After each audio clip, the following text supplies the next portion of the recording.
The dream is simple. You take $500,000 and put it into JEPI or JEPQ.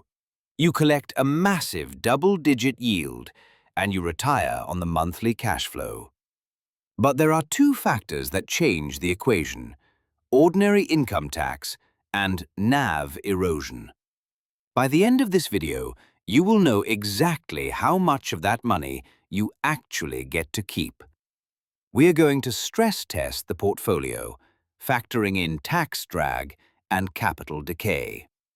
First, you have to understand the machine. JEPI and JEPQ don't just hold stocks and wait for them to grow. They use a derivative strategy called equity-linked notes. The fund agrees to sell away its future upside potential in exchange for instant cash right now. That cash is what pays your massive monthly dividend, which is treated by IRS as ordinary income. That means you don't get the favorable 15% tax rate. You pay your full marginal income tax rate, which can be as high as 37%. And because they sell the upside, in a raging bull market, NAV erosion fear shows up. The market goes up, and you might get left behind. First up, JEPI, the J.P. Morgan Equity Premium Income ETF. It holds low volatility S&P 500 stocks, companies like Progressive, Train Technologies, and MasterCard. Let's look at its DNA. Inception, 2020. Morningstar rating, 3 stars. Expense ratio, 0.35%. Dividend frequency, monthly. The dividend yield, a massive 8.33%. DPS CAGR, it is 0%. Why? Because covered call payouts fluctuate with volatility. They don't grow steadily like a dividend aristocrat.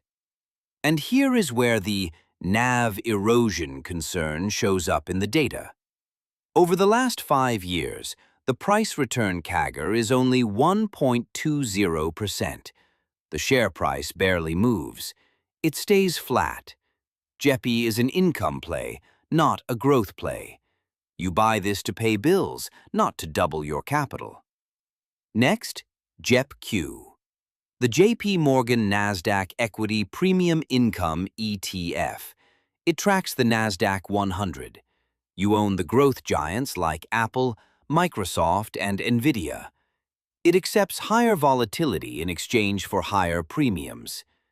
Inception, 2022. Morningstar rating, a perfect 5 stars. Expense ratio, 0.35%. Dividend frequency, monthly. The dividend yield is significantly higher at 11.17%. DPS CAGR is 0% because of its covered call payouts. For price growth, the raw data shows 12% because of recent tech growth, which is an unrealistic number for long-term simulation. JEPQ is aggressive. It pays you more today, but it relies on tech staying hot forever. Time to check for redundancy. The overlap by weight is only 20%. They share just 37 holdings. The companies they do share are the mega caps: Amazon, NVIDIA, Microsoft. Holding both gives you a barbell strategy. You get the defense of the S&P and the aggression of the Nasdaq. Now, let's look at the scoreboard since JEPQ launched in May 2022. This includes the bear market lows and the massive AI bull run. The gap is massive. JEPQ crushed it with a total return of 73.78%. It captured the explosion of NVIDIA and Microsoft. JEPI did its job, but it trailed significantly at 38.15%. But look closer at the lines. See how deep the orange line dips during the crashes? JEPQ is a wilder ride. It has higher highs and lower lows. JEPI is the steady blue line. It didn't double your money, but it let you sleep at night. Before we fire up the simulation engine, if you value this kind of no-fluff math behind the market, it would be an honor to have you as a subscriber. Okay now, let's run the engine. We are simulating a $500,000 retirement portfolio over 20 years. We usually demand at least 10 years history to run such a long simulation, but both ETFs are young, so keep this in mind. Now, starting with JEPI. At a standard 15% tax rate, you would take home $3,043 every month right now. But look what happens when we switch to 30% ordinary income. Your current paycheck instantly drops to $2,491. You lose over $550 a month immediately. Now look at the damage after 20 years. Instead of growing to $9,300 a month, it only reaches $6,200. That is a $3,000 monthly pay cut in your future. And for the final ending balance? This single adjustment wipes out over $400,000 of your potential wealth. The ordinary income becomes your biggest nightmare. Now, let's run JEPQ. If this were taxed at 15%, you would take home $4,123 a month. But at the 30% ordinary income rate, that drops to $3,370.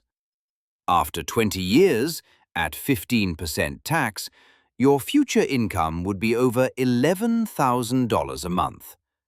But at 30% tax, it only grows to around $7,500. That is nearly $3,500 less than the fantasy number. Finally, the wealth check. At 30% tax, you end with around $3.75 million. This is a beast of a return.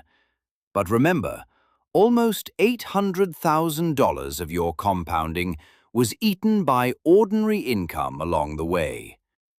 So, who wins the monthly income battle? The math is clear. Holding these in a standard taxable account lets the government win. Ordinary income tax destroys your compounding. But there is a cheat code. Move these into a tax-advantaged account, like an IRA, and you remove the drag. But which one belongs in your portfolio? Retirees wanting to protect capital while getting paid would stick with JEPI. It has lower volatility and lets you sleep at night. While investors building wealth and betting on a tech-dominant decade would find JEPQ as the winner. It pays more and grows more, but you have to accept the volatility. And since the overlap is only 20%, the hybrid approach would be the third option. Stability from the S&P and upside from the NASDAQ. Now, you can run your own portfolio numbers using the same tool. Check the link in the description. Thank you for watching.